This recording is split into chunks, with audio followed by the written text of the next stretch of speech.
চায়ের দোকানের আড্ডা থেকে রাজনৈতিক অঙ্গন, সবখানেই এখন আলোচনার কেন্দ্রে সাবেক প্রধানমন্ত্রী ও মৃত্যুদণ্ডপ্রাপ্ত আসামি শেখ হাসিনার দেশে ফেরার খবর। এ নিয়ে চলছে তুমুল আলোচনা ও বিশ্লেষণ। ডিসেম্বরে দেশে ফেরার ঘোষণা দেওয়ার পর থেকেই প্রশ্ন উঠছে, তিনি কি সত্যিই ফিরবেন? আর দেশে ফিরলে তার পরিণতি কি হবে? মৃত্যুদণ্ড কার্যকর হবে নাকি আইনি প্রক্রিয়ায় তার সামনে ভিন্ন কোনো পথ খুলবে?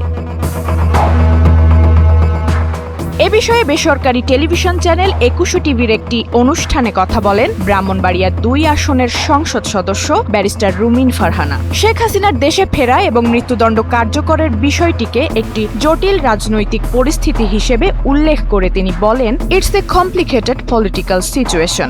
সোয়ান প্রপার্টিজ লিমিটেড তৈরি করছে নিরাপদ, স্বাচ্ছন্দ্যময় এক নতুন ঠিকানা। সোয়ান গ্রুপের একটি পণ্য।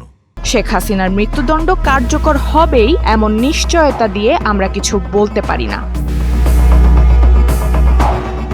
রুমিন ফারহানা জানান, এ ধরনের ঘটনায় পূর্ববর্তী প্রেসিডেন্টস বা নজির আছে। বলেন, for the greater interest of justice বা ন্যায় বিচারের বৃহত্তর স্বার্থের বিষয়টি গুরুত্বপূর্ণ হয়ে উঠতে পারে। সরকার পক্ষের আইনজীবীরাও তাকে বিচার প্রক্রিয়ার মুখোমুখি হওয়ার সুযোগ দেওয়ার কথা বলছেন।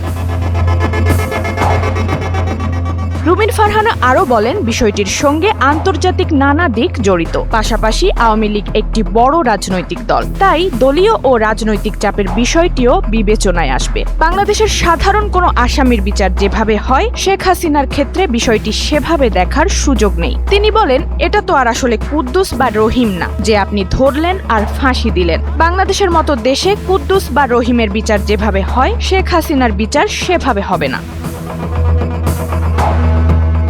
আইন অঙ্গনে নিজের ২৫ বছরের অভিজ্ঞতার কথা উল্লেখ করে তিনি বলেন, একজন সাধারণ ব্যক্তি হিসেবে বিচার প্রক্রিয়া আর একজন সাবেক প্রধানমন্ত্রীর ক্ষেত্রে আইনি ও রাজনৈতিক বাস্তবতা এক নয়। তাছাড়া ট্রাইব্যুনালের নিজস্ব কিছু পূর্ববর্তী নজিরও রয়েছে। ৫ আগস্টের পর মৃত্যুদণ্ডপ্রাপ্ত জামায়াতের একজন নেতা পুনরায় আপিলের সুযোগ পেয়েছিলেন। পরে তিনি খালাস পান এবং বর্তমানে সংসদ সদস্য হিসেবে দায়িত্ব পালন করছেন। এমন নজির তৈরি হওয়ার পর আদালত স্বাভাবিকভাবেই পূর্ববর্তী আইনি প্রক্রিয়া ও সিদ্ধান্তের ধারাবাহিকতা বিবেচনা করতে পারে বলেই মনে করেন তিনি।